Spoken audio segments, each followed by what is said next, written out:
and executive producer. Let's give him some love.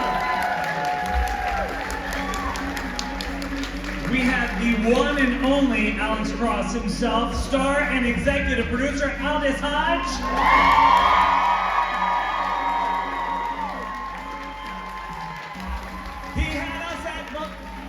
Mr. Isaiah Mustafa, who plays John Sampson.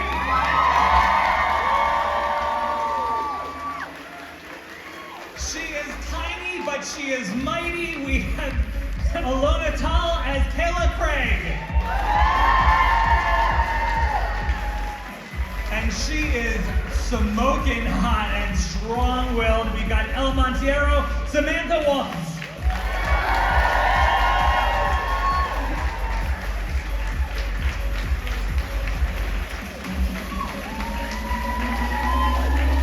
But wait, there's more. We have joining us this season, Wes Chatham as Donnie Hayes.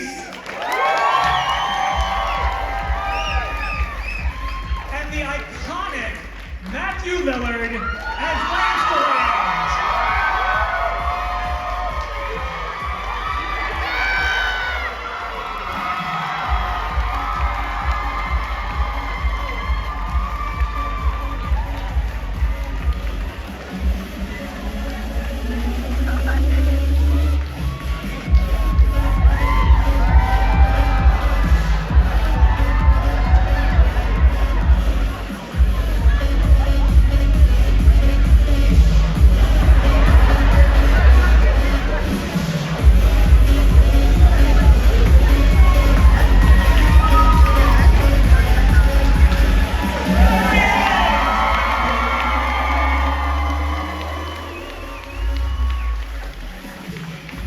That did not work out right.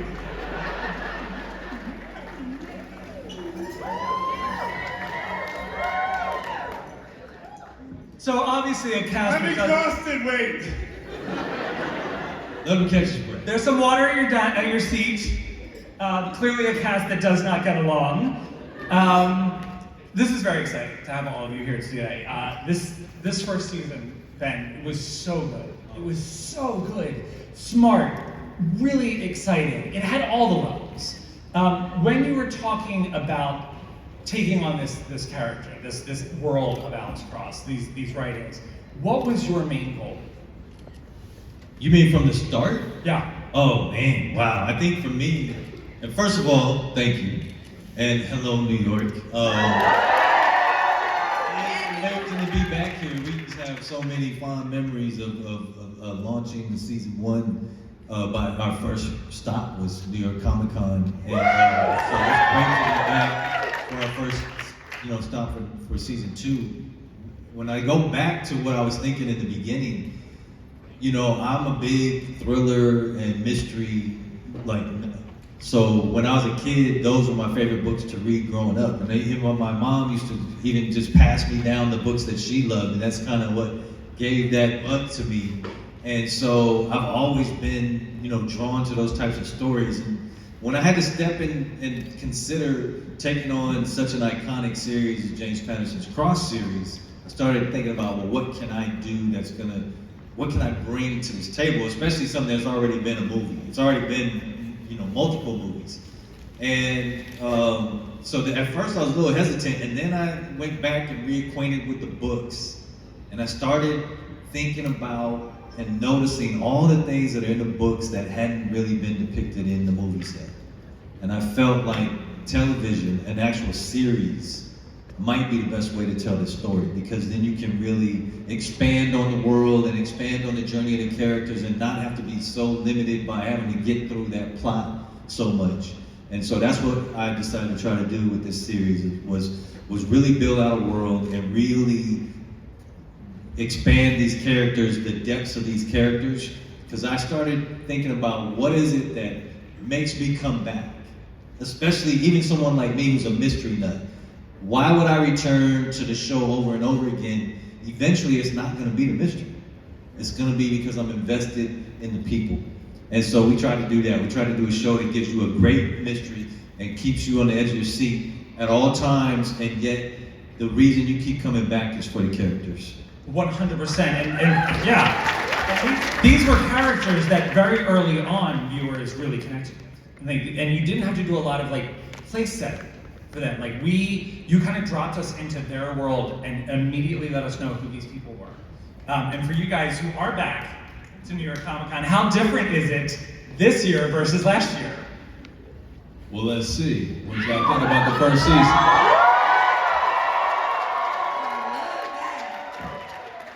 That's the difference right there. There's a lot less people in the hall than this time. It's crazy. And last season, where were you in the production schedule of the season? Like last year, we had Yeah. season 2. You'd already wrapped Yeah, we had wrapped season 2. Because you did them like back to back. Yeah. With a little bit of a break, but we were already done with 2 seasons, knowing way too much information to So I was going to say that is so risky because also you could have been talking about season 2 without even knowing it. Do you realize? I know. It was very difficult. It was very difficult.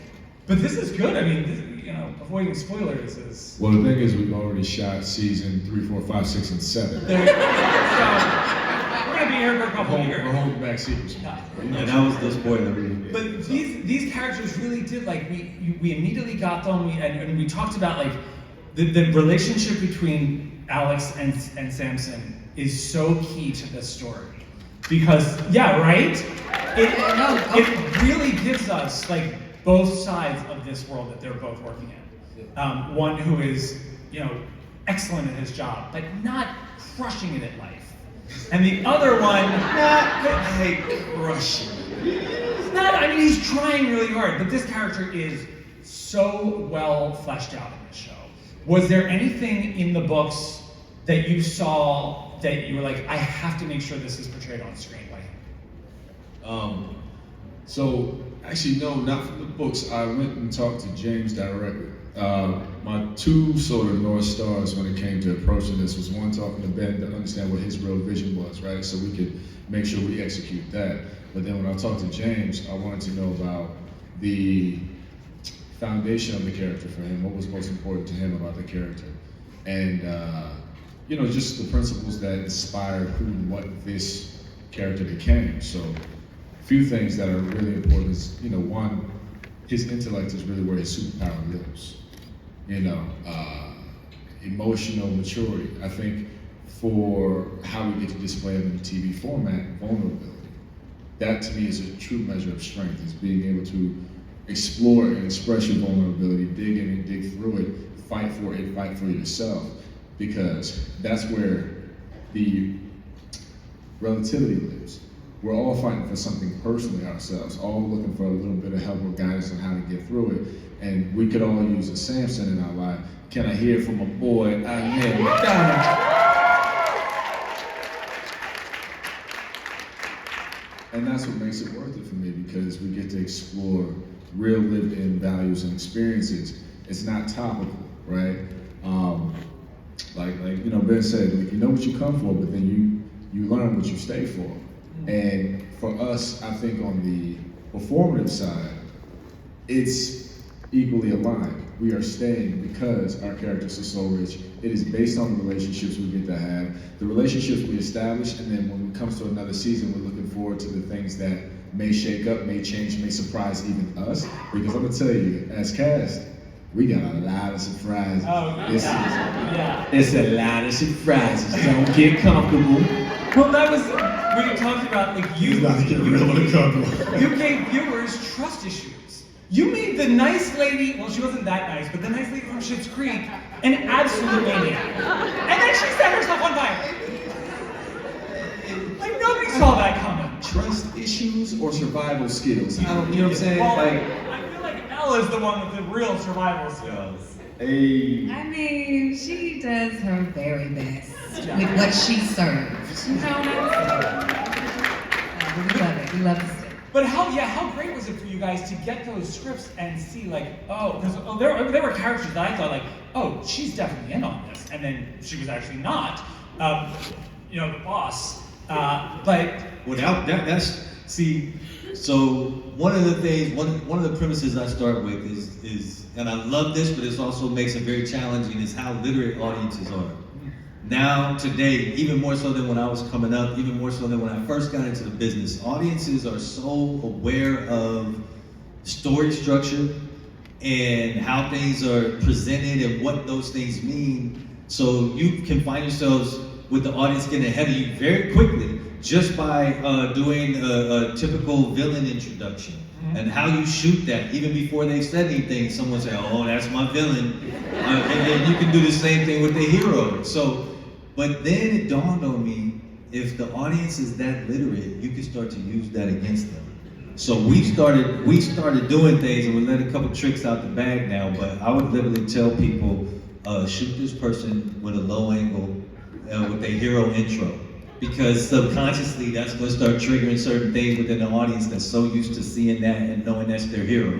And then when we flip the score, and it's the same thing like with Miss Nancy. You got to bring her in, right? And you got to bring her in a way that's going to make people be completely distracted from her, because she just seems like the sort of that character that we all know that gives you a little safe harbor when you're dealing with something really crazy.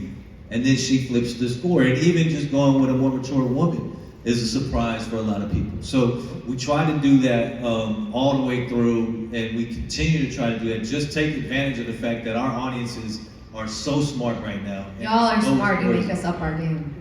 That's what Don't he's try to use y'all it are against smart. you now. We see y'all in the comments. We see y'all. But it helps also that you're not using Patterson's stories. So nobody can go Google a spoiler. We're all coming in surprised. But you did break some hearts last year with these characters, these turns.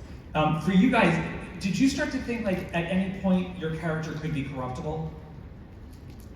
Yes. I mean, okay, if you didn't know, when we get a script, we sit down as a family and break bread. So we open up that script and we're all seeing it for the first time, in real time, together.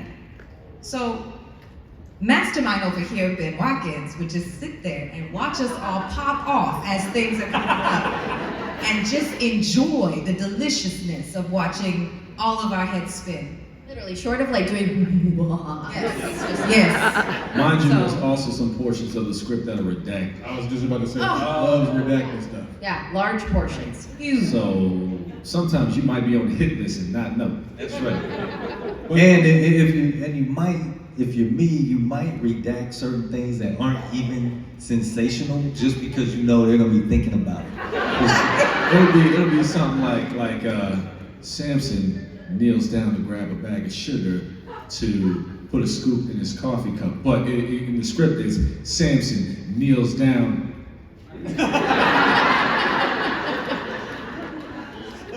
Glass was on the floor, shattered everywhere. He was calling his mama for help. And you know what I'm saying, you just sitting there like, it's been nice, bro. It's been real nice. You know what I'm saying?